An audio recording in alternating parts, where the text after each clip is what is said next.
Du coup, on a commencé par cibler deux sujets principaux, avec dedans, donc dans le premier sujet, on a l'éducation à la sexualité en général, et au consentement et au harcèlement sexuel, tout ça. Et ensuite, on a l'inclusion des personnes LGBTQ+. Ça, c'est un seul gros sujet. Et le deuxième gros sujet, c'est la lutte contre les discriminations, que ce soit le sexisme, le classisme, donc dans les rapports de classe et économiques, ou le racisme, et donc plutôt qui serait du soutien aux personnes immigrées qui sont en situation compliquée. Pourquoi ce sont les sujets qui vous tiennent à cœur, enfin, que vous voulez aborder?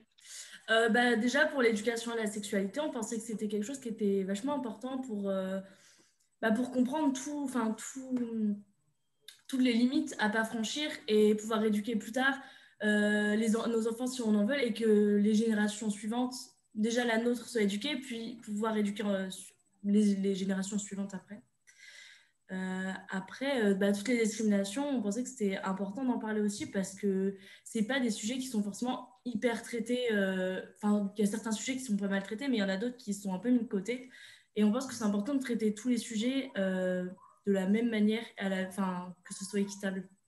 Je pense sincèrement qu'au CRJ, on essaye tous d'apporter le plus. On a tous une vision politique d'un idéal et on essaie de s'en rapprocher. Je pense que c'est pour ça que la plupart des gens sont au CRJ, c'est pour faire triompher son idéal. Et du coup, il y a une phrase que je trouve très belle de Ernesto Guevara, donc le Che, qui disait « Surtout, soyez toujours capable de ressentir au plus profond de votre cœur n'importe quelle injustice commise contre n'importe qui, où que ce soit dans le monde. C'est la plus belle qualité d'un révolutionnaire. » Et du coup, moi, je pense qu'au CRJ, on est un peu tous des révolutionnaires et qu'on veut, et que notre objectif, c'est de lutter contre ces injustices et que c'est ça qu'on fait notamment avec ces sujets-là. Et est-ce que jusqu'à présent, vous avez un peu des projets ou quelque chose? Il y avait le sujet de mettre en place des distributeurs pour lutter contre la précarité menstruelle dans les lycées, qu'on aurait voulu plus répandre durant la durée de notre mandat. On est encore vachement au stade des propositions, du débat et de qu'est-ce qu'on cible comme action. Il y avait aussi, on parlait je pense qu'on était tous assez d'accord là-dessus, c'était avoir plus d'informations sur la sexualité dans les lycées, aussi faire venir des gens, des intervenants pour l'éducation à la sexualité. Du coup, là, on vient de parler sexualité, on vient de parler plus d'informations à l'accès à l'éducation sur la sexualité. Et donc, là, en plénière, on a eu on a eu la présentation on a eu la présentation du projet La Norme C'est Toi.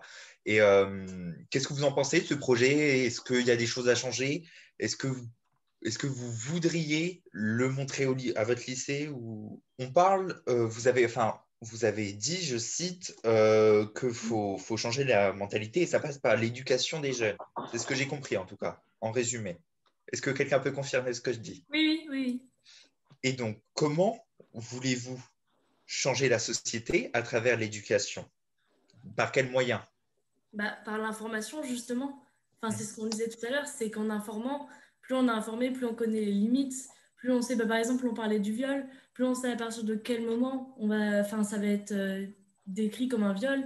Et c'est tout ça, c'est toute l'information qui va faire que du coup, on sait et on connaît les choses. Et justement, c'est là-dedans qu'on va pouvoir éduquer. Commencer par informer les générations de maintenant pour qu'elles puissent informer les générations futures, et qu'en mettant ça en place dans les lycées, ce serait bien que ça reste sur les autres générations après. Tu peux en reparler à tes enfants, comme tu peux aussi en reparler aux autres générations, mais celles du haut, pour expliquer comment les générations évoluent, et puis expliquer en cours, et puis pour les générations d'après, donc en parler aux enfants, aux neveux, nièces, tout via ces affiches, il y a des notes et tout. Et puis en plus, en termes de société, on a des valeurs communes qui font que si on arrive à transformer ces valeurs dans le bon sens, notamment avec l'éducation au lycée, ça passe aussi à mon avis, mais on n'a pas réellement du pouvoir sur ça, mais ce qui se dit dans les médias, ce qui se dit dans les hautes classes politiques, tout ça, c'est comme ça qu'on peut réussir à faire changer la mentalité globale d'une population. Et c'est comme ça qu'on arrivera que les générations futures soient plus heureuses, plus respectueuses et plus justes avec leurs comparses et leurs concitoyens.